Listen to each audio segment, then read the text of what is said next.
Apple আৰু কমলাৰ পাৰ্থক্য নাজানে গৌৰৱ গগৈয়ে। প্ৰসংগ গৌৰৱ গগৈৰ পাকিস্তান লিংক, মুখ্যমন্ত্ৰীৰ আক্ৰমণ অব্যাহত। Deputy leader of A party মণিপুৰৰ বিষয়ে ইমান সংসদত কয়, তেওঁ যদি আপেল আৰু কমলাৰ পাৰ্থক্য বুজি নাপায়।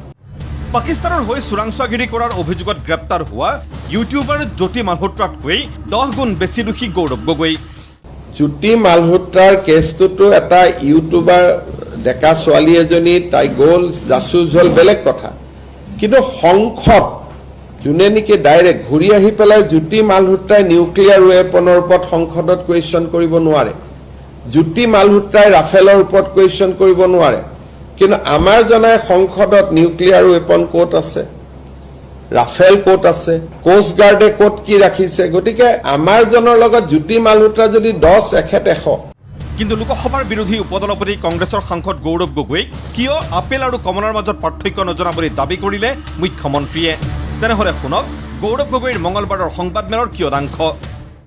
যি বছৰত মোদী ডাঙৰীয়া হেপী বাৰ্থডে ক'বলৈ নৱাজ শ্বৰীফ ঘৰলৈ গ'ল, একে বছৰত আমাৰ যুৱকসকলক আৰু আমি পাকিস্তান হাই কমিছনৰ লগত আমি কুৱেশ্যন আনচাৰ কৰাই আছো। তো আমাৰ যোৱাটো ভুল, অপৰাধ, আৰু মোদী ডাঙৰীয়া যোৱাটো বিৰিয়ানী ডিপ্ল'মেচি।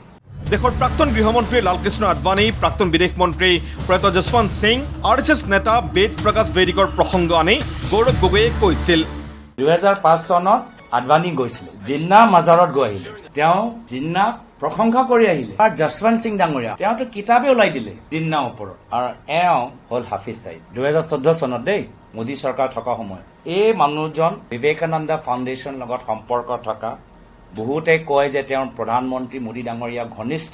তেওঁ পাকিস্তানত গৈ যিজনক আমাৰ এজেণ্টবোৰে বিচাৰি পোৱা নাই, সেইজনক এইজন মানুহ বিচাৰি ওলালে। কেনেকৈ ওলালে তেওঁহে জানে দেই।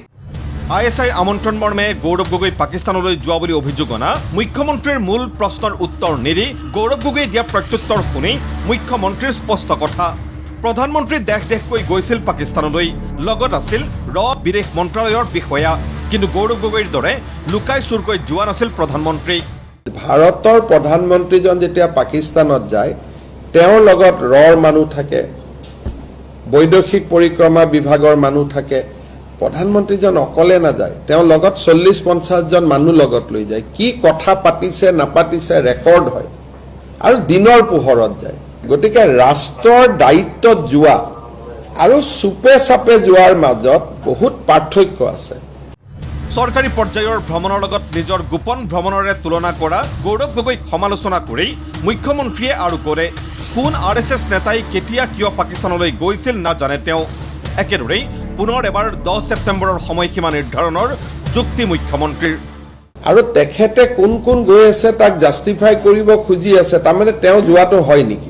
নৰেন্দ্ৰ মোদী কৈছে, কোনোবা RSSৰ মানুহৰ নাম লৈ মই জীৱনতে শুনা নাই কোন তেনেকুৱা মানুহ। তেওঁ সোনকালে কৰোৱাব খুজি আছে যাতে মই প্ৰভুক হৈ কাগজ পত্ৰ নোহোৱাকৈ আপোনালোকক কৈ দিওঁ। কিন্তু মইতো 25 বছৰ ৰাজনীতি কৰিলো না, কেতিয়া কি ক'ব লাগেতো ময়ো জানো। গতিকে আমি দিন কাল কৰি 10 ছেপ্টেম্বৰটো বান্ধি দিলো। এতিয়া তেওঁ ক'লেও সেইটো আগুৱাই নাহে, তেওঁ ক'লেও সেইটো পিছুৱাই নাহে। মুখ্যমন্ত্ৰীৰ সমানে মন্ত্ৰী পীযুষ হাজৰিকাইও অব্যাহত ৰাখিছে গৌৰৱ গগৈক আক্ৰমণ। ধৰা পৰাৰ ভয়ত যিহকে তিহকে কৈছে গৌৰৱ গগৈয়ে, দাবী মন্ত্ৰী পীযুষ হাজৰিকাৰ।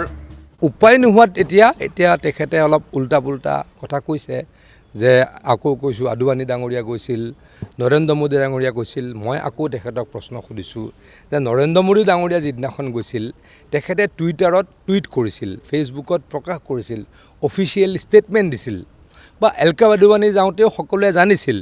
এখেতে কিহৰ স্বাৰ্থত নজনোৱাকৈ গ'ল, বাৰু গ'ল 10 দিন 15 দিন থাকিল, নিজৰ কথাটো নকয়। তেখেতক যদি ভাত খাবনে বুলি সুধিব, তেখেতে ক'ব চাহ খাম বুলি কয়। সেইটো কেনেকুৱা কথা হ'ব? তেখেতে নিজে কিয় গৈছিল সেইটো কথা নকয়। Bureau report, ND24।